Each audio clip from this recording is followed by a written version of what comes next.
सोलापूरहून रिया झनीप तांबोळीचा प्रेमपूर्वक आणि आदरपूर्वक नमस्कार. सुप्रभात. ज्ञानदीप या आपल्या यूट्यूब चॅनलवर मी तुम्हा सर्व रसिक श्रोत्यांचं मनपूर्वक स्वागत करतोय.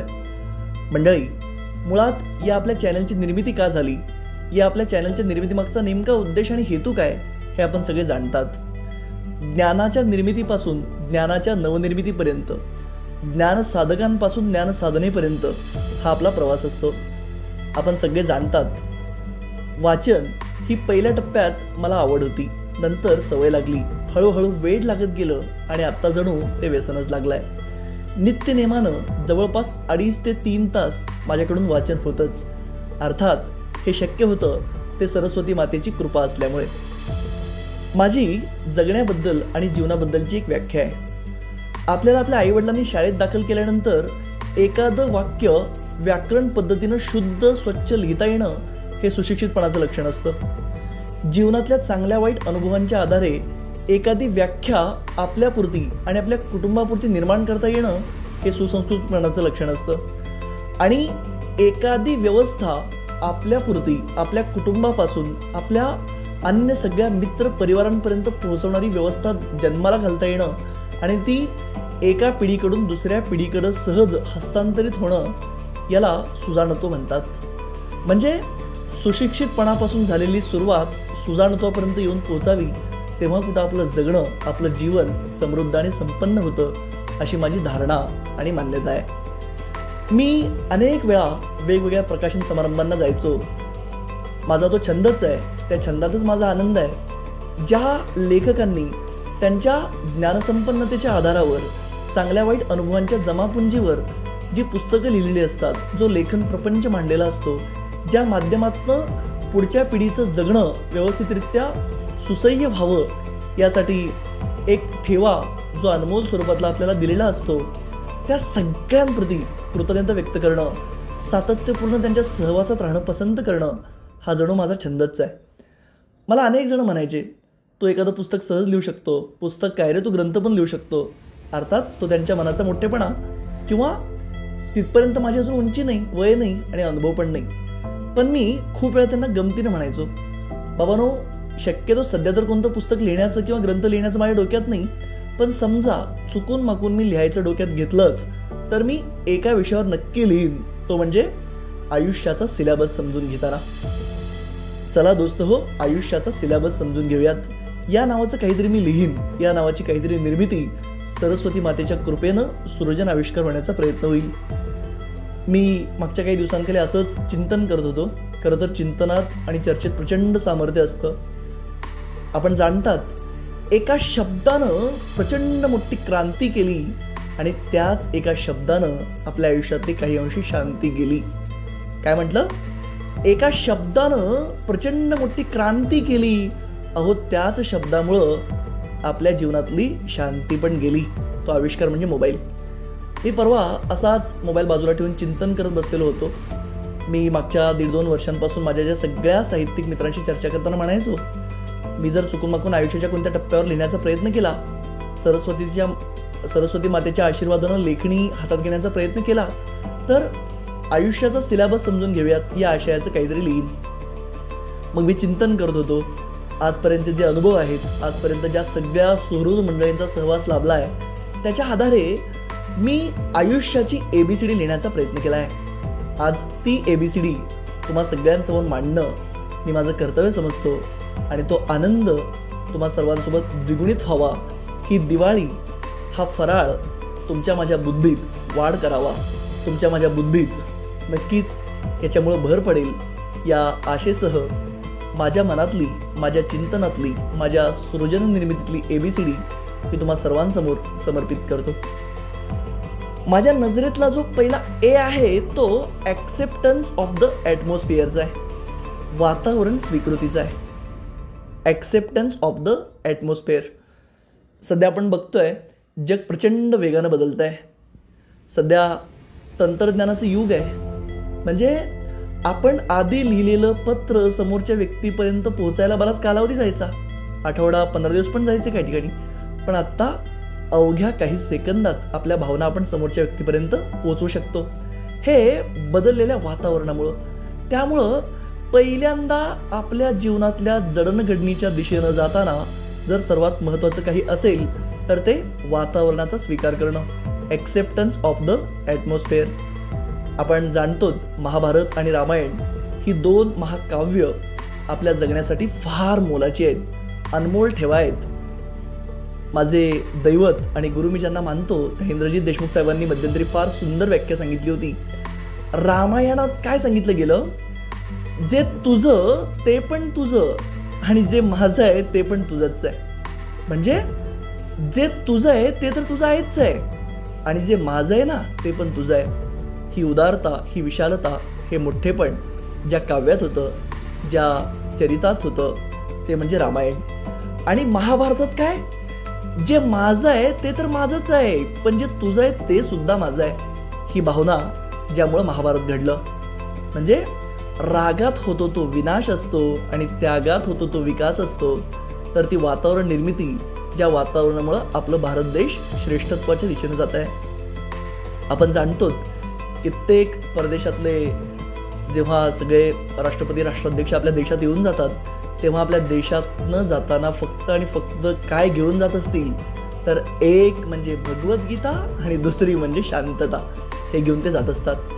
त्याच्यामुळं आपल्या घडण्यासाठी सगळ्यात महत्त्वपूर्ण गोष्ट, सगळ्यात महत्त्वाचा पहिला आणि आरंभी टप्पा जर काय असेल तर तो आहे ॲक्सेप्टन्स ऑफ द ॲटमॉस्फिअर, वातावरणाचा स्वीकार करणं. बी वरनं येतं बिलिव्हेबल बॉन्डिंग, विश्वासपूर्ण सहसंबंध प्रस्थापित होणं.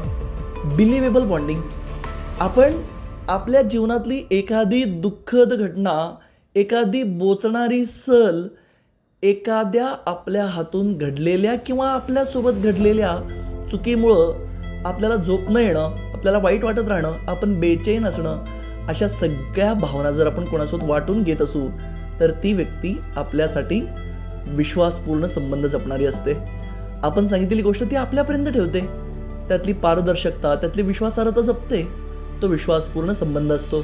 आपण जाणतात सगळे महाभारतात जेव्हा अश्वत्थामा मेला असं सांगितलं गेलं अर्जुनाकडनं, नकुल सहदेव किंवा कृष्णाकडनं, तेव्हा गुरु द्रोणांनी कोणाच्या शब्दावर विश्वास ठेवला हो? युधिष्ठिराच्या. ते म्हटले धर्मराज युधिष्ठिराने एकदा मला फक्त सांगू द्या की अश्वत्थामा मेला. आणि जेव्हा युधिष्ठिरानं सांगितलं अश्वत्थामा मेला, अश्वत्थामा वीरगतीला प्राप्त झाला, तेव्हा द्रोणांच्या हातातलं शस्त्र गळून पडलं आणि ते धर्तीवर पडले. तेव्हा दृष्टद्युम्ननं त्यांचा वध केला. तो पुढचा विषय, तो आपल्या सगळ्यांना माहीतच आहे. पण गुरु द्रोणांनी तिथं उपस्थित असणाऱ्या कृष्णावर विश्वास ठेवला का? नाही. नकुल सहदेव किंवा त्यांचा प्रिय असणारा शिष्य अर्जुनावर विश्वास ठेवला का? नाही. त्यांनी विश्वास ठेवला तो युधिष्ठिरावर. मुळात युधिष्ठिराच्या नावातच त्याचं दडलं आहे. जो युद्धात पण स्थिर आहे तो युधिष्ठिर, जो नेहमी सत्यवादी आहे, तो सत्यच सांगेल याची खात्री होती त्यांना. म्हणून त्यांनी अंतिम शिक्कामोर्तब जो व्हायचा आहे तो युधिष्ठिराकडनं होऊ दे असं गृहीत धरलं होतं. तिथं बिलिव्हेबल बॉन्डिंग होतं. त्यामुळं तो विश्वास, ती विश्वासार्हता असणारा एक तरी मित्र आपल्या प्रत्येकाच्या जीवनात असावा.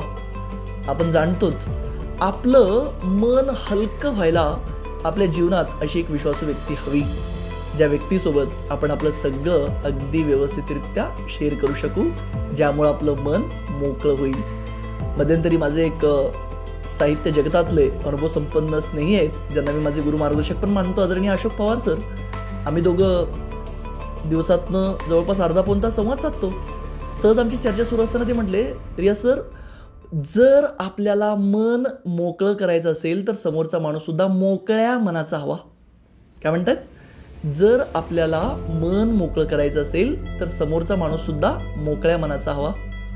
त्याच्यामुळं मन मोकळं होणारा, मोकळ्या मनाचा माणूस आपण सगळे आपल्या आयुष्यात कमवूयात. तो विश्वासपूर्ण संबंध म्हणजे बिलिव्हेबल बॉन्डिंग निर्माण करूयात. सी वरनं मी लिहिलं consistently confident communication. Consistently confident communication, सातत्यपूर्ण आत्मविश्वासानं भरलेलं संवाद पाहिजे आपला. कित्येक वेळा काय होतं, आपण जेव्हा अनेक व्यक्तींशी बोलत असतो किंवा एखाद्या आदरयुक्त, आस्थायुक्त व्यक्तीजवळ गेल्यानंतर आपलं ततपप व्हायला लागतं.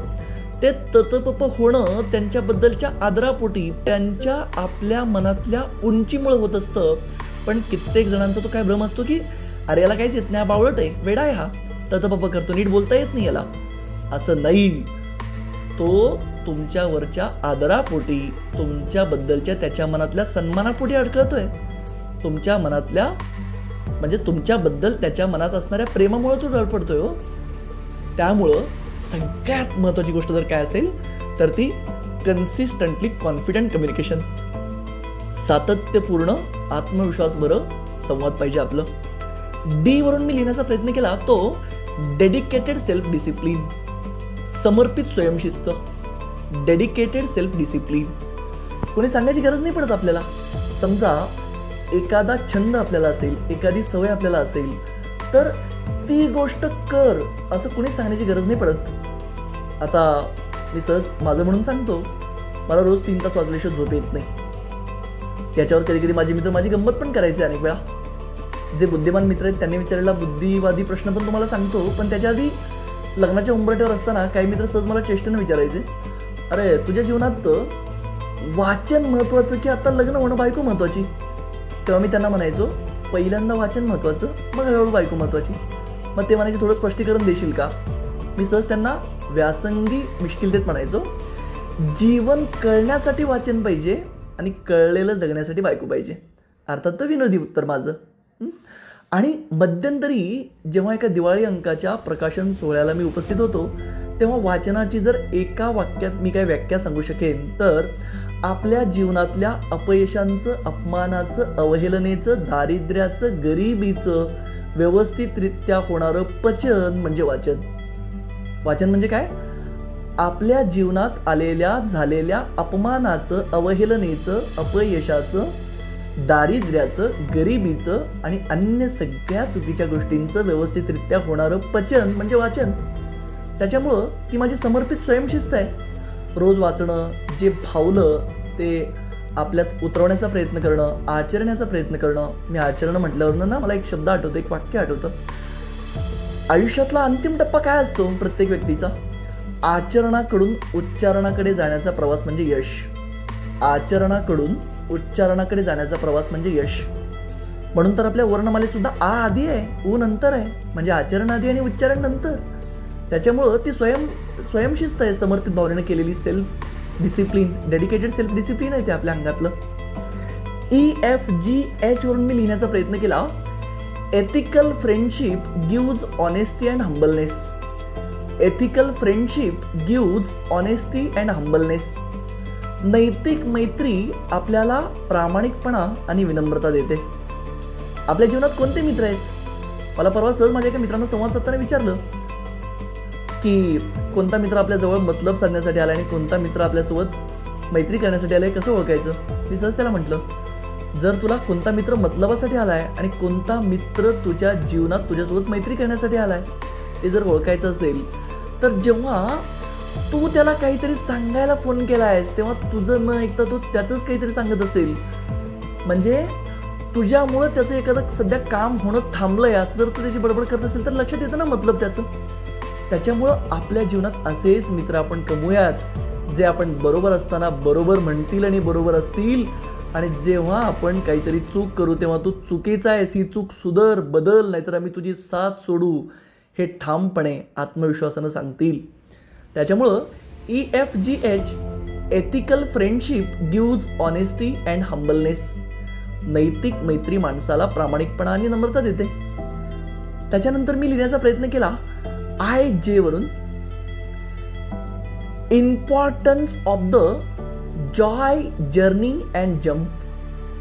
Importance of the Joy jump and journey म्हणजे आपण एखादी वस्तू विकत घेतली, आपल्याला नोकरी लागली, पगार मिळाला, बढती झाली, कौतुक झालं, सन्मान मिळाला, पुरस्कार मिळाला तर प्रचंड आनंद होतो. आणि आनंद होणं स्वाभाविकच आहे, कारण आपल्या सगळा जो लढा असतो आयुष्याशी तो आनंदासाठीच असतो. नंतर सुख वगैरे या सगळ्या कल्पना नंतर येतात, पण लढा असतो तो आपला आनंदासाठीच ना. तर importance of the Joy jump and journey म्हणजे आपल्याला आनंद झाला की आपण एक जंप मारूया, एक आनंदाची उडी घेऊया आणि परत त्या आनंदाची हवा डोक्यात न जाऊ देता आपण पुढच्या प्रवासाला लागूया, जर्नी करूया पुढची.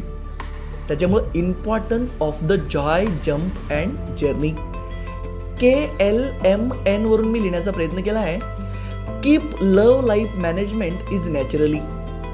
Keep love life management is naturally म्हणजे आपल्या मनातल्या प्रेमानं ओतप्रोत भरलेल्या संबंधांचं व्यवस्थापन ते नैसर्गिक असू द्या. मला असं उगाच व्यावसायिक वक्त्यांसारखं मंडळी तुम्ही ऐकताय, मला लय भारी वाटतं, लाईक करा, शेअर करा, काही गरज नाही ना, काही गरज नाही. मी जसं माझ्या घरात संवाद साधतो, सगळ्यांशी बोलतो, त्याचप्रमाणे तुमच्याशी बोलतो. नैसर्गिक आहे ना माझं ते. त्याच्यामुळे तिथं कोणत्याही प्रकारचा आ वाढण्याची गरज नाही. आ वाढला की भाव बदलतो. त्याच्यामुळे ते काय करायचं नाही, जे आहे ते नैसर्गिक असू द्या. Keep love life management is naturally. KLMN वरनं. OPQ वरून मी लिहिण्याचा प्रयत्न केला आहे. Opened personality and quick responsibility. Opened personality and quick responsibility. आपलं व्यक्तिमत्व खुलं आणि जलद गतीनं जबाबदारी स्वीकारणारं असावं. Opened personality and quick responsibility. आपलं व्यक्तिमत्व मोकळं पाहिजे. म्हणजे आपल्या परिचयातल्या लहान बाळापासून ते आपल्या घरातल्या वृद्ध व्यक्तींपर्यंत आपण याच्याशी कोणताही विषय कधीही बोलू शकतो. हा व्यवस्थित ऐकून देईल, न चिडचिड करता, न अंगावर येता, न त्रागा करता. हा विश्वास त्यांच्यामध्ये निर्माण होण्यासाठी आपलं व्यक्तिमत्व खुलं असावं. नाहीतर मग आपल्या घरातले सांगतात, अरे ते तब्येत माझी बिघडली रे बाळा, दवाखान्याला जाऊया. मग आपण ते ऐकलं, ठीक आहे बघूया उद्या कोण मिळतंय का. नाही ना, तिथं त्यांना आपल्याला सांगावं असं वाटलं, आपण नेऊ शकतो याची त्यांनी खात्री मनात बाळगली आहे ना, मग तिथं आपली क्विक रिस्पॉन्सिबिलिटी पाहिजे, जलद गतीनं पाहिजे.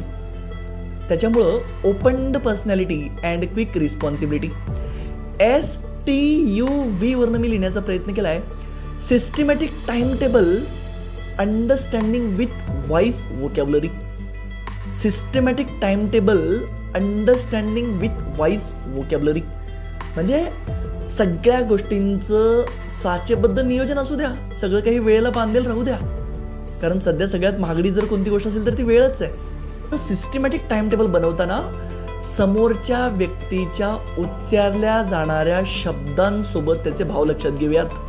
त्याच्यामुळे मी लिहिण्याचा प्रयत्न केला आहे. Systematic time table understanding voice with vocabulary म्हणजे वोकॅब्युलरी शब्द संग्रह त्याचा किती दांडगा आहे यापेक्षा त्याच्या शब्दामागचा भाव आपण लक्षात घेऊयात. त्याच्यानंतर WXYZ याच्याने मी लिहिण्याचा प्रयत्न केला आहे. Wisely work experience youth zone. Wisely work experience youth zone. आपल्या मनातलं शहाणपण जे आपल्याला प्राप्त झालं आहे कडूगोड आठवणीतनं अनुभवातनं ते जागं ठेवून जर आपण काम करत राहिलो तर आपल्याला तारुण्याचा अर्थ उलगडतो. तारुण्य क्षेत्रात आपल्याला व्यवस्थितरित्या पुढे जाता येतं. ही माझ्या नजरेतली मला स्फुरलेली आपल्या सरस्वती मातेच्या कृपेनं माझ्या मनाच्या गाभाऱ्यातनं मनपटलावर प्रसवलेली ही ABCD मी सगळ्या साहित्यप्रेमी पुढं जीवन आनंदानं जगणाऱ्या सगळ्या विद्यार्थी वर्गासमोर समर्पित करतो. आणि मंडळी नुकताच वाचन प्रेरणा दिन झाला आहे. आजपर्यंतच्या वाचनाचा सार म्हणून मी हे तुम्हा सगळ्यांसमोर समर्पित करतोय. आपण आनंदानं स्वीकाराल. यात जर काही गोष्टी आपल्याला चांगल्या वाटल्या, अंगीकाराव्याशा वाटल्या, पुढं पाठवाव्याशा वाटल्या तर आपण नक्की पुढं पाठवूयात, अंगीकारूयात आणि सगळेजण आनंदानं जगूयात. आपल्या भारत देशाला महासत्ताक होण्यासाठी, आपल्या भारत देशातल्या तत्वज्ञानाला, आपल्या भारत देशातल्या ज्ञानसाधनेला, आपल्या भारत देशातल्या साहित्य संपदेला मोठं करूयात आणि त्या साहित्य संपदेसोबत आपण मोठं होऊयात. आपली भूमी संतांची आहे, आपली भूमी साहित्यिकांची आहे. खरं तर मी संत साहित्यिक म्हटल्यानंतर काय होतं माझं, मी बोलताना बरंच काय काय मला सुचायला लागलेलं असतं. अर्थात ती सरस्वती मातेचीच कृपा आहे हो. आता हे चौथ्यांदा म्हटलं मी.